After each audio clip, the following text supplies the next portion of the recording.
interview du sommet de couple et de la sexualité sacrée, édition numéro 5. Alors aujourd'hui, nous recevons Pierre Lapoujac dans cette interview et nous allons parler de l'amour, la vie, le ventre et comment réveiller votre planète intérieure. Bonjour Pierre, comment vas-tu?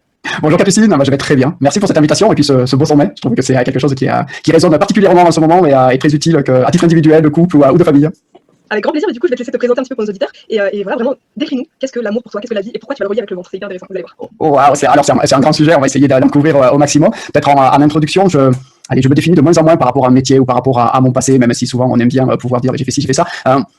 Je crois que j'aime de plus en plus partager une certaine vision de la vie. Moi, ma recherche depuis que je suis tout gosse, c'est le vivant, le mystère de la vie, que ça soit bien sûr nous en tant qu'être humain, mais les animaux, une fleur, une herbe, mais aussi les étoiles, la lune. J'étais enfant souvent en béatitude, je pouvais rester scotché 1 heure devant mon aquarium ou devant un arc-en-ciel. Donc c'est quelque chose qui m'a toujours fasciné. Et donc je suis allé chercher des réponses dans plein de domaines. J'ai une formation scientifique, j'étais entrepreneur, j'étais cadre dans une multinationale, puis après j'ai fondé ma société, etc. Mais j'ai envie de dire que le point commun de tout ça, ça a été mon ventre, quoi. C'est que ça soit les choses joyeuses, que ça soit les coups durs dans la vie, que ça soit le stress, la joie, l'amour, ça c'est toujours, j'étais toujours en contact avec des impressions viscérales, donc dans le ventre, très prenantes et souvent douloureuses.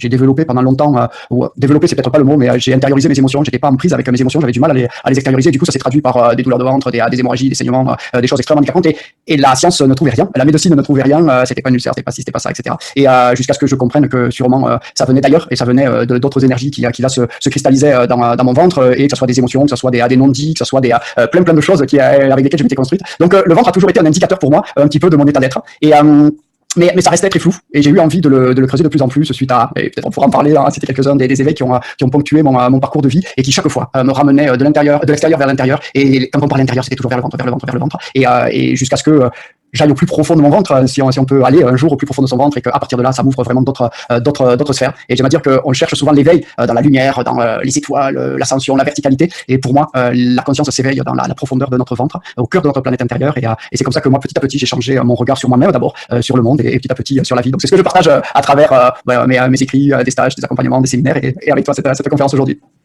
Excellent. Et du coup, est-ce que tu as fait une formation de naturopathe ou est-ce que tu as creusé vraiment le sujet? Quand tu en es arrivé justement au ventre?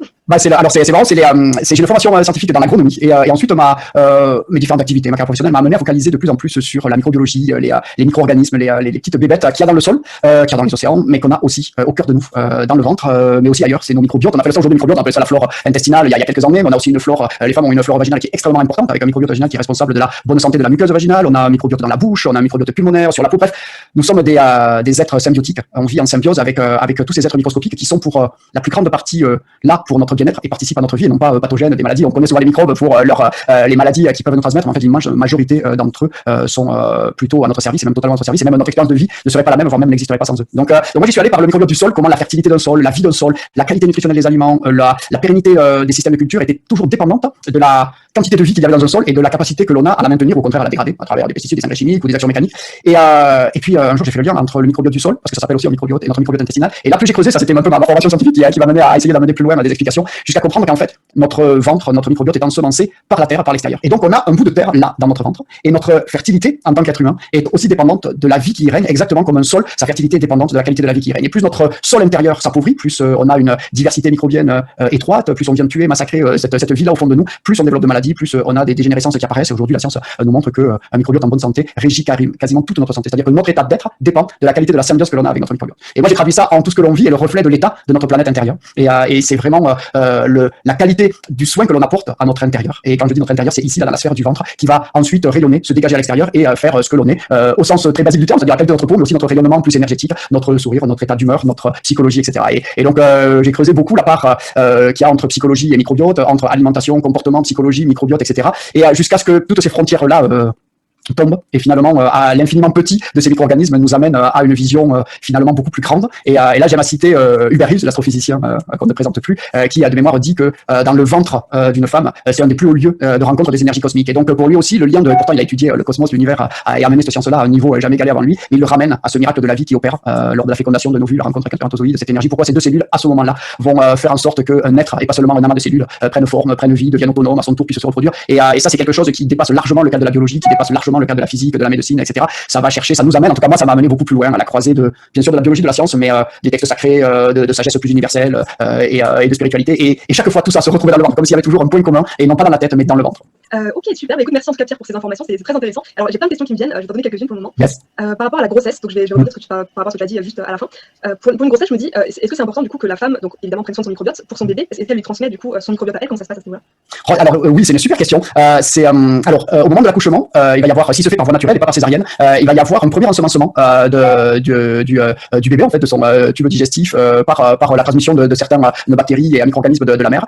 Également aujourd'hui on sait que certaines molécules passent par le cordon ombilical, voire même certains micro-organismes seraient véhiculés, donc il y a une interaction. Et puis le microbiote de la mère produit une grande partie de tous les micronutriments, mais aussi de marqueurs, d'hormones, de neurotransmetteurs, etc., qui vont être extrêmement utiles au bon développement du bébé et surtout de son futur système immunitaire. Donc c'est vrai qu'il y a énormément de liens qui vont se faire et on pourrait rajouter aussi que le microbiote du nourrisson va se diversifier, se développer d'autant plus que la maman va allaiter quand elle le peut, s'il n'y a pas de contre-indication pathologique, mais si elle le peut, les études ont montré qu'il y avait une diversification, une diversité du microbiote beaucoup plus grande, et plus il est diversifié, plus notre base pour trouver ensuite des réponses par rapport aux extérieurs, notre développement, que ce soit au niveau physique, psychique, comportemental, etc., va être grand. Et alors du coup j'avais la même question mais pour le couple, en fait tu vois j'avais lu des études aussi comme quoi un couple qui se met ensemble au début il a des microbiotes assez différents et au fur et à mesure le fait qu'ils s'embrassent, le fait qu'ils aient des rapports sexuels, etc., ça fait que leur microbiote en fait on va dire qu'ils s'assimilent un petit peu et qu'ils deviennent presque pareils à la fin, tu vois, même si c'est des couples genre de 20 ans, 25 ans, le fait qu'ils mangent presque pratiquement la même chose par exemple, etc., ils ont un microbiote similaire en fait au fur et à mesure. Alors le fait qu'ils soient similaires, non, parce qu'en fait, il y a des échanges, oui. Donc en fait, ils s'enrichissent mutuellement. Mais par contre, et ça c'est étonnant, on a et on garde une différence énorme entre les microbiotes de chaque personne. On a 95% de gènes en commun d'une personne à une autre, voire même un petit peu plus, et on a seulement 5 à 10% de microbiotes en commun. Donc en fait, on est extrêmement divers d'un point de vue microbiotique finalement de nos flores. Par contre, ce qui se passe, c'est que comme ils sont très diversifiés, on vient s'enrichir l'un l'autre en ayant des échanges, que ce soit les rapports sexuels, en s'embrassant, en se touchant, et puis on ne vit pas de façon aseptique de toute façon. Et c'est heureux parce que l'asepsie c'est un véritable génocide pour nos microbiotes. Donc c'est l'hygiène et l'asepsie, c'est deux choses, quoi. L'hygiène c'est super important, mais par contre vouloir tuer toutes les bactéries, ça par contre c'est contre-productif par rapport à notre santé. Donc ça c'est une petite parenthèse. Et donc il y a plus un échange de matériel génétique d'un microbiote à un autre qui font que on va enrichir, mais il n'y a pas vraiment de convergence pour arriver à un même microbiote. Il n'empêche que les microbiotes, et ça c'est assez nouveau, communiquent entre eux. C'est-à-dire que les micro-organismes ont inventé, non, mais en tout cas communique avec une sorte de langage biologique universel. C'est-à-dire que une bactérie peut communiquer avec un champignon, peut communiquer avec une plante, les racines d'un arbre, les racines d'une herbe, etc., peut communiquer bien sûr entre eux, et peut communiquer aussi avec des mammifères ou des êtres humains. Aujourd'hui, on sait, et certains chercheurs ont montré que l'on pouvait, ont montré le lien qu'il y avait entre certaines bactéries qui émettent des petites molécules, qui arrivent à cibler des zones de notre cortex cérébral, et à partir de là, créer des pensées, créer des pulsions, moduler notre état d'être plutôt dépressif, au contraire joyeux, etc. Et donc, les bactéries savent nous donner des ordres. Et alors ça, c'est assez étonnant, parce que ça veut dire qu'il y a un vrai langage au-delà de celui de la parole, ou même du langage des signes, ou du langage énergétique. On peut capter une émotion sans ça. Et donc, les microbiotes entre personnes peuvent s'échanger des informations en étant, par exemple, un câlin, en étant en contact, en posant sa main sur le ventre d'une personne. Il y a un certain nombre d'informations qui vont s'échanger. Et on n'a pas encore percé tous les mécanismes, mais par contre, on en voit les effets. Et l'autre aspect, c'est que toute notre paroi abdominale qu'on appelle est un grand réseau de neurones, en fait notre premier cerveau pour moi est dans notre ventre, et ce système nerveux que l'on a au niveau du ventre, le système nerveux entérique, est rempli de capteurs développés. C'est comme si on avait un terrain de basket, cette taille-là, et que on a un capteur pour chaque pixel. Les pixels, c'est ces petits points minuscules qu'il y a sur les écrans de télé ou les écrans d'ordinateur. Mais imagine un terrain de basket couvert de pixels, c'est à peu près le nombre de capteurs que l'on a au niveau de la paroi abdominale. Et si on rajoute à ça qu'on a 200 000 milliards à peu près de micro-organismes, et que chacun de ces micro-organismes est un capteur de plusieurs paramètres, on a une capacité à scanner en permanence tout notre environnement ici au niveau du ventre. Et en fait, ce qui est fabuleux, c'est que l'information arrive ici au niveau du ventre, et la tête sert à analyser, mais ne sert pas à ressentir. Et donc là, j'en viens un petit peu à tout ce que j'ai découvert en allant fouiller là-dedans, c'est que le siège du ressenti, c'est-à-dire l'information telle qu'elle est, la façon dont on reçoit les signaux de l'intérieur ou de l'extérieur, des autres, de notre environnement, etc., sont essentiellement localisés dans notre plexus solaire, notre ventre, et toute cette zone-là que j'appelle la planète intérieure tellement elle est vaste. Et 80% des informations vont du ventre vers le cerveau, et seulement 20% du cerveau vers le ventre et vers les autres organes. Donc l'information, le ressenti, c'est dans le ventre, et ensuite l'interprétation, l'émotion, le passage par nos filtres, nos conditionnements, notre éducation, nos expériences passées se fait dans le cerveau. Et donc si on veut voir, finalement, avoir une sorte de vision brute de la vie, mais brute non pas dans le sens brutal, mais dans le sens sans filtre, c'est plutôt à partir du ressenti qu'on va avoir la bonne information, parce que dès qu'on va être dans la réflexion, on va avoir nos filtres qui agissent. C'est extrêmement puissant ce que tu dis là. Du coup, est-ce qu'on pourrait dire que notre ventre, c'est notre inconscient? Alors, selon les neuroscientifiques et les psychologues, notre inconscient reste une couche de notre cerveau, donc reste une couche analytique mais en tout cas, j'ai envie de dire que notre inconscient est abondamment alimenté par notre ventre, par notre système nerveux entérique, par tous ces ressentis-là, assurément. Et d'ailleurs, il y a une expérience que je fais dans les ateliers, et d'ailleurs on pourra la faire dans l'atelier que l'on offre dans le cadre de ton sommet, c'est d'aller écouter ses tripes, aller au contact de son ressenti. Et en langage populaire, écouter ses tripes, finalement, c'est être réellement soi. C'est écouter ce qui nous traverse, ce qui est là dans l'instant, et ce qui n'est pas forcément réfléchi, mais ce qui nous tient le plus à cœur, et c'est étonnant, ce qui nous tient le plus à cœur dans les tripes, donc c'est le langage assez mystère, mais en allant chercher ces voix intérieures que l'on a, dont on ne sait pas d'où elles viennent, donc on peut appeler ça l'intuition, le divin, etc. Mais ces voix, ou cette voix-là, on l'écoute là, dans notre ressenti abdominal, au cœur de notre planète intérieure, et on peut jouer sur, puisque tu parlais d'inconscient, sur les informations qui émergent dans notre conscience, en fait. On n'a pas la capacité mais là c'est une limite physique, biologique, on n'a pas la capacité d'accueillir en conscience toutes les informations qui parviennent dans le corps. Et notre corps est cet outil pour vivre la vie. Sans nos sens, sans notre capacité à ressentir les choses, on ne peut pas faire l'expérience de la vie. Si, imaginons-nous aveugles, sourds, sans aucun ressenti tactile, sans goût, sans odorat, sans aucun ressenti de chaleur, etc., on ne peut pas faire l'expérience de la vie. C'est juste impossible, on ne sait pas si on est vivant. Et donc la vie, c'est tel qu'on l'aperçoit, c'est notre capacité sensorielle à sentir notre corps vibrer. Et ça, en conscience ou pas en conscience. Et ce qui arrive, c'est que notre conscience n'étant pas capable d'accueillir l'ensemble de ces informations, il y a une sélection qui se fait. Et donc, on a une toute petite partie des informations qui émergent, ce seuil-là, et qu'on va accueillir dans notre conscience, un petit peu comme un écran dont les images, les sons vont venir s'imprimer. Mais ce seuil-là, il est variable, il n'est pas prédéterminé. Une expérience qu'on a quasiment tous fait, c'est une douleur, par exemple, lancinante, une rage de dents, ou une douleur sur un doigt, etc. Au début, ça va pas nous quitter, donc on l'a vraiment en conscience, voire même à un point où on ne pense qu'à ça. Et si elle dure, petit à petit, on va voir même l'oublier. Ça veut pas dire que la douleur n'existe plus, ça veut dire qu'on a abaissé notre seuil de sensibilité, on ne l'accueille plus en conscience, mais elle est toujours là. Là, c'est exactement la même chose avec tous ces signaux que l'on capte en permanence, notre environnement, la température de l'air, son taux d'oxygène, le vent, l'environnement vibratoire des animaux, des plantes, des autres personnes que l'on a autour de nous, leur état émotionnel, etc., notre propre niveau interne, pression sanguine artérielle, influx nerveux, enfin, c'est une machine incroyable, mais on ne va pas accueillir tout ça en conscience. Et donc seulement certaines informations qui vont nous apparaître utiles vont avoir envie. Mais on peut jouer avec ça et on peut, en calmant un petit peu notre bruit intérieur, permettre à certaines informations d'émerger et de les accueillir en conscience. C'est extrêmement utile pour pouvoir rééquilibrer finalement un petit peu qui nous guide au quotidien. Et moi, j'ai tendance à penser que on a besoin de rééquilibrer finalement nos guides intérieurs en écoutant un petit peu plus le vivant que l'on a en nous, en écoutant un petit peu plus le corps, en écoutant un petit peu plus cette voix-là que celle de notre tête, de nos pensées, voire même de celles qui tournent en boucle, qui sont le filtre de nos conditionnements, qui sont notre moi, qui sont finalement le personnage que l'on crée ou que l'on cherche ou que l'on voudrait ou que l'on projette. Mais on est toujours dans cette mécanique de projeter des choses, de faire l'analyse entre le passé et le futur, alors que le corps a un énorme avantage, j'ai envie de dire, c'est que le corps est toujours dans l'instant présent. On en entend parler avec la conscience, mais le corps ne peut pas être ailleurs que ici et maintenant. C'est assez physiquement, biologiquement, enfin, énergétiquement, c'est impossible. Il ne peut être que dans l'ici et maintenant. Et donc, ce qui voyage, c'est l'information des ressentis du corps. Et donc, chaque fois qu'on va aller au plus près de la vibration de notre corps, de ce qui se passe là dans cette planète intérieure, plus on va avoir l'information, que ce soit de nos besoins, de notre état, de l'instant présent. Ensuite, notre cerveau est sans concurrence pour mettre ça en mémoire, analyser le passé, en tirer des projections vers le futur, et on se développe comme ça, en faisant des liens de cause à effet, en allant chercher les mémoires du passé et en essayant d'en tirer des projections vers le futur. C'est très utile pour pas réinventer les gestes du quotidien, ne pas réinventer comment respirer, comment allumer du feu, comment se faire un café, comment conduire sa voiture, comment te parler, etc. Savoir où j'ai mis les clés. Mais par contre, lorsqu'il s'agit d'aller vers l'inconnu, on est handicapé. Parce que notre conscience, notre cerveau ne sait pas gérer l'inconnu. Parce que c'est pas sa fonction c'est de gérer le passé pour faire des projections dans l'avenir et de garder un certain nombre de fonctions mémoire. Et donc, dès que l'on veut aller vers l'inconnu, finalement, la vie nous demande, ou nous offre cette possibilité, nous invite à aller sans cesse découvrir le pas d'après, qu'est-ce qu'il y a dans la seconde suivante. À ce moment-là, le meilleur outil est celui du corps et de laisser ressentir la vibration à l'intérieur de nous et d'écouter de plus en plus finement. C'est juste un entraînement. Au début, on a une perception assez grossière et puis très rapidement, on a des paquets d'informations de plus en plus subtiles, de plus en plus fins. Et on peut y mettre des noms très en vogue dans le dev perso, la guidance, la clairvoyance, le clair ressenti, le channeling, tout ce qu'on veut. Oui, ça, ce sont des mots qu'on se donne dans la tête. Par contre, c'est un ressenti organique, vivant, que l'on a là, dans notre ventre, dans notre planète intérieure. Et à partir de là, si l'on se laisse guider par ce son-là, cette voix-là, on est dans l'instant présent, on est dans le besoin du moment, on est dans ce qu'il nous faut là, et on est dans la vie qui se développe et qui finalement nous demande de se mettre dans son sens pour nous développer. La vie jaillit, de toute façon, elle jaillit. Tant qu'on a un souffle de vie en nous, elle ne demande qu'à nous traverser, qu'à jaillir. Et ce qu'on fait, c'est qu'on met souvent des murs, des barrages, des caissons étanches entre ce flot de vie qui nous traverse et notre comportement, parce que ça se fait pas, parce que c'est pas poli, parce qu'on a peur, parce qu'on a des mémoires du passé, parce qu'on a plein de choses qui font que on a petit à petit établi un certain nombre de cloisonnements qui nous rendent finalement étanches ou peu sensibles à la vie qui nous traverse, mais elle est toujours là. Waouh, j'ai plein de déclics qui sont quand je t'écoute, en plus c'est incroyable. J'avais une question vraiment que je me pose en tout temps, c'est tu parles de voix intérieure, donc même que les bactéries, les champignons, ça peuvent nous parler. Je pensais au cas de la schizophrénie ou de l'autisme ou simplement des ressentis des voix qu'on peut entendre. Déjà, comment savoir si la voix elle vient de notre ventre, de notre cerveau, de nos peurs, etc. Et comment, est-ce que du coup tu penses qu'il y a un rapport avec le microbiote, l'autisme, la schizophrénie, tout ça. Enfin, je sais qu'en greffant par exemple un nouveau microbiote, je sais que ça peut améliorer les symptômes de l'autisme. Après pour la schizophrénie, je sais pas, mais la schizophrénie, il y a peu d'études dessus. Par contre, l'autisme est un petit. Alors c'est une science récente, parce qu'on n'avait pas les outils pour étudier le microbiote, donc il a fallu vraiment développer le séquençage génétique à haute vitesse, etc. La cytométrie de flux avec vraiment des capacités énormes pour pouvoir étudier ça à grande échelle. Et l'autisme aujourd'hui est bien étudié et il y a un lien très très fort entre microbiote intestinal et autisme, et même aussi une grande lueur d'espoir parce que on a des cas de réversion de l'autisme et pas seulement de diagnostic, mais de réversion des syndromes de l'autisme par la modulation du microbiote, que ce soit par voie alimentaire où tu citais les greffes fécales, etc. Donc il y a des voies là-dedans et le lien est direct. La dépression aussi a été très très bien étudiée avec le lien au microbiote. Les maladies neurodégénératives. Donc c'est pour ça que je ne serais pas étonné que la schizophrénie ou d'autres symptômes puissent être aussi dans ce lié à un dysfonctionnement du microbiote, ou en tout cas à une symbiose qui devient une dysbiose, c'est-à-dire que l'interaction que l'on a avec nos micro-organismes n'est plus finalement dans un sens vertueux, mais devient de plus en plus dégradé, et ce monde dégradé petit à petit vient rejaillir sur tout notre être et notre être biologique. Mais la plupart des maladies neurodégénératives comme Alzheimer, comme Parkinson, etc.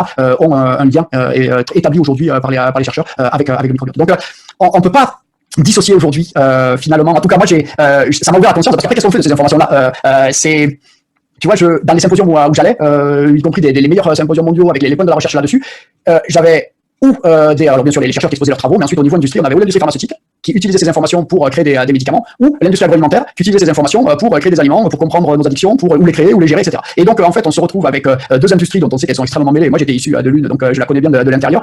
Mais moi, ce qui m'intéresse, c'est comprendre cette information-là et comment on peut la gérer au quotidien dans notre vie. Et le meilleur moyen que j'ai trouvé, c'est que finalement, lorsqu'on s'y connecte vibratoirement, et là, on va faire le lien avec l'amour, le couple, la sexualité, parce que toutes ces énergies nous y amènent. Lorsqu'on se connecte vibratoirement au vivant, que l'on a à l'intérieur de nous, finalement, on ouvre notre champ de conscience. Et notre conscience, c'est quoi? C'est la vision que l'on a de nous-mêmes. On se voit un petit peu plus grand, on peut avoir conscience de nos bras, mais pas de notre dos, parce qu'on n'a pas des yeux derrière le dos. Mais finalement, parce que on se touche, parce qu'on s'est vu un jour dans un miroir, parce qu'on a bien des sensations dans le dos, on se représente notre dos sans l'avoir jamais réellement vu, mais on en a conscience. Puis on a conscience de notre intérieur, on a conscience de choses invisibles, et puis petit à petit, donc finalement, chaque fois que l'on ouvre notre champ de conscience, on voit un petit peu plus grand que nous. Et moi, aujourd'hui, mon champ de conscience, il n'y a plus de séparation entre nos micro-organismes, nous, parce que quand je parle du microbiote, je parle pas des micro-organismes, je parle de l'histoire de la vie sur Terre. C'est 4,5 milliards d'années d'histoire de la vie que portent nos bactéries. Nous, on est sur l'échelle temps, les scientifiques se battent sur 100 millions d'années, 150 millions d'années, et c'est rien par rapport à presque 5 milliards d'années d'apparition de la vie sur Terre. Et les premiers organismes, quand les éléments ont créé la vie, c'est une cellule qui s'est fermée. En fait, on est passé d'un milieu ouvert à un milieu fermé avec un intérieur et un extérieur. Et donc finalement, cette blessure de séparation, cette blessure d'intérieur-extérieur date peut-être de là. Et les premiers micro-organismes étaient des archées, on les porte dans notre ventre, donc on porte leurs descendants. Donc nos cellules sont des micro-organismes qui se sont spécialisés.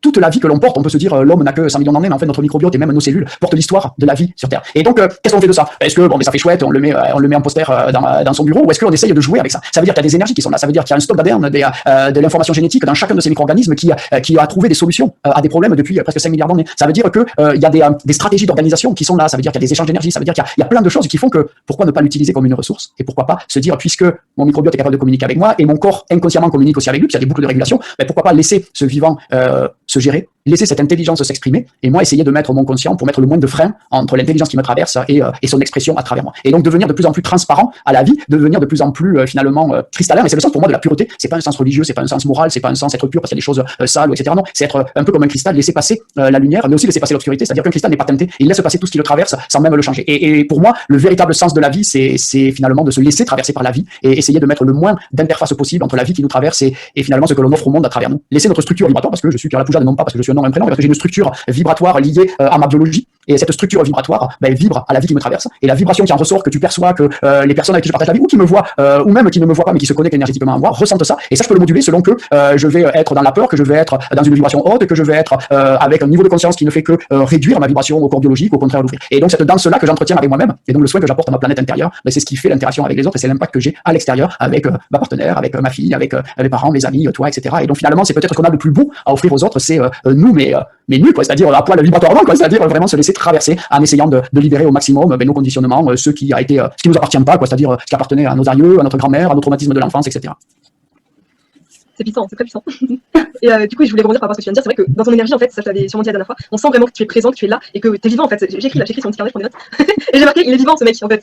Et vraiment, tu vois, je le ressens dans ton énergie, c'est incroyable. Et tu le transmets aussi. Ça veut dire que toi, en prenant soin de ta planète intérieure, de ta vie, tu vas donner la possibilité aux autres d'allumer aussi ça en eux. Et c'est magnifique, c'est magnifique. Et merci pour ton retour, Capucine. Et tu sais ce qui est dans l'instant, là arrive, alors j'aime cet exercice-là parce que c'est pas une conférence écrite qu'on récite, on l'a co-créé ensemble. Ce qui me vient là, c'est exactement l'histoire de l'amour, en fait. Et c'est-à-dire que, tu sais, on a ces grandes phrases, on ne peut pas aimer l'autre plus qu'on ne s'aime soi-même, l'amour est magnifique s'il se donne, etc. Et en fait, en allant de plus en plus creuser vers qui on est, et finalement, moi, la grande question qui me détend, et qui d'ailleurs, parce que c'est pas un absolu, je vis pas dans un monde éthéré, sans colère, sans tout ça, H24, non, mais par contre, cette conscience-là m'aide à revenir à moi quand je vis des épisodes qui m'énervent, qui font que je me désaligne, que je suis dans l'inconfort. À ce moment-là, j'essaye de revenir à cet état de conscience et qui m'aide. C'est un outil que j'ai, c'est pas un absolu que je recherche, c'est un outil que j'ai. Mais quand je vais chercher cet état-là, finalement, la question ou la réponse qui me détend le plus, là, dans le ventre et donc ensuite dans tout mon être, c'est et si nous étions, notre matière était de l'amour? Si la matière même de notre structure était de l'amour, c'est-à-dire nos protéines sont un assemblage énergétique d'une certaine densité, c'est de l'énergie qui prend des vibrations différentes. Tout est énergie dans le sens où la lumière est une certaine longueur d'onde d'énergie, et on va dire que les couleurs sont une certaine longueur d'onde d'énergie, de l'ultraviolet à l'infrarouge, les sons sont des vibrations de différentes fréquences, des plus graves aux plus aigus, et puis ceux que l'on n'entend pas, les ultrasons ou les infragraves, mais la matière aussi, et c'est une densité, donc c'est une architecture énergétique qui vient créer de la matière plus ou moins dense, etc. Mais cette énergie-là, et là j'ai une petite anecdote à partager, cette énergie-là est de l'amour, ou l'amour est le nom qu'on peut donner à cette énergie-là. Et donc la question c'est pas que nous sommes amour dans le sens où on rayonne l'amour de façon un peu mièvre, presque tiède, là où rien ne peut nous énerver, mais c'est réellement ce qui nous constitue. Et là, ceux qui vont nous écouter, ne le prenez pas comme une vérité, mais je vous propose juste de laisser un petit espace, un petit champ de possible, de se dire, et si c'était une possibilité, non pas si c'était vrai, juste essayez de voir en vous, si vous laissez cette possibilité exister, perdez vos croyances, et juste faites l'expérience là de vous dire, et si la matière qui me constitue est l'amour. Si l'amour n'est pas un sentiment, une pensée, mais est une matière et donc je suis fait. Et là, allez voir qu'est-ce que ça vous fait. Et c'est presque magique parce que ça ouvre immédiatement un autre champ de ressenti, un autre champ de possibilités. Et ce qui m'amène à dire que l'amour, c'est pas quelque chose, ça se donne pas, ça se reçoit pas. C'est pas quelque chose qui s'échange, c'est quelque chose que l'on ressent. C'est un processus totalement égoïste dans le bon sens du terme. C'est-à-dire que c'est une expérience qui nous appartient qu'à nous. Et plutôt que dire je t'aime à quelqu'un, l'expression qui me semble la plus juste serait merci de me permettre de ressentir l'amour en moi, ou merci de me permettre de retrouver le chemin de l'amour en moi. Et c'est ça que permet l'autre. Et c'est pour ça qu'on lui dit je t'aime. Je t'aime parce qu'on le ressent nous physiquement dans notre poitrine, dans notre cœur, dans notre ventre. On a les papillons dans le ventre. Et donc ou ça peut être aussi quelque chose de plus apaisé, une douce chaleur, une ouverture du cœur, de la cage thoracique, une détente, un bien-être général. Mais lorsqu'on ressent ça par la présence de l'autre, l'autre ne nous donne rien.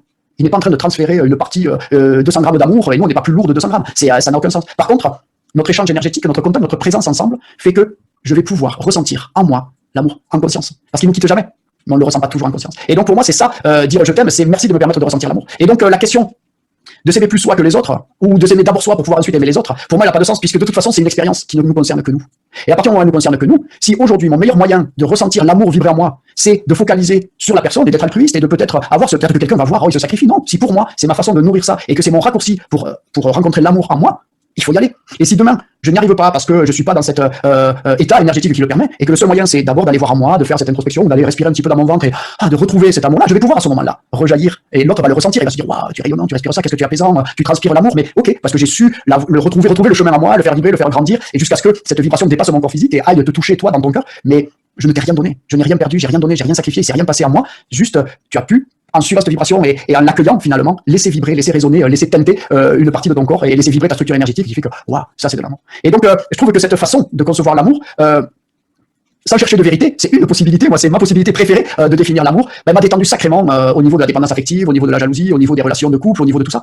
Je dis pas que je suis guéri de tout, mais je viens de loin, j'ai eu des relations toujours assez difficiles, c'est pas un long fleuve tranquille, et souvent ma dépendance affective dont je n'avais pas conscience venait gâcher la relation, ou venait finalement était tellement présente que elle venait pourrir notre relation, et à partir du moment où on comprend que la personne qui nous fait vibrer, c'est nous qui vibrons, mais que son contact nous permet d'aller plus rapidement, mais qu'une fois qu'on a trouvé le chemin, on peut aussi y aller tout seul. C'est juste meilleur à deux, c'est meilleur partagé, et ça vibre plus haut que si on est tout seul, mais on peut le trouver tout seul. À ce moment-là, on reprend, en même temps qu'on lâche, finalement, qu'on se détache de l'autre au sens sain du terme, c'est-à-dire qu'on n'est pas dépendant, on retrouve notre unité, notre complétude, et on peut du coup vibrer de notre pleine capacité, quoi. Et on n'a pas à chercher la moitié pour nous remplir, on n'a pas à chercher dans l'autre de quoi nous remplir, on a ça. Alors, encore une fois, il n'y a pas c'est pas un état que l'on atteint un jour, c'est un chemin de toute une vie, mais chaque fois que l'on s'en rappelle, finalement, on gravit une marche et on devient un petit peu plus habile à faire l'expérience de la vie et partager avec d'autres et pouvoir communiquer, prendre de la joie ensemble et finalement laisser la vie se développer pour nous-mêmes, la perpétuer, etc., etc., etc.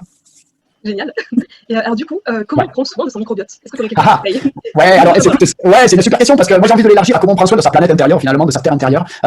Souvent on me dit, on vient me poser la question en se disant qu'est-ce qu'il me faut manger, quoi. Et ma réponse elle est un peu à contre-pied, c'est-à-dire que on vient chercher dans l'alimentation souvent tout ou compenser ce dont on ne se nourrit pas par ailleurs.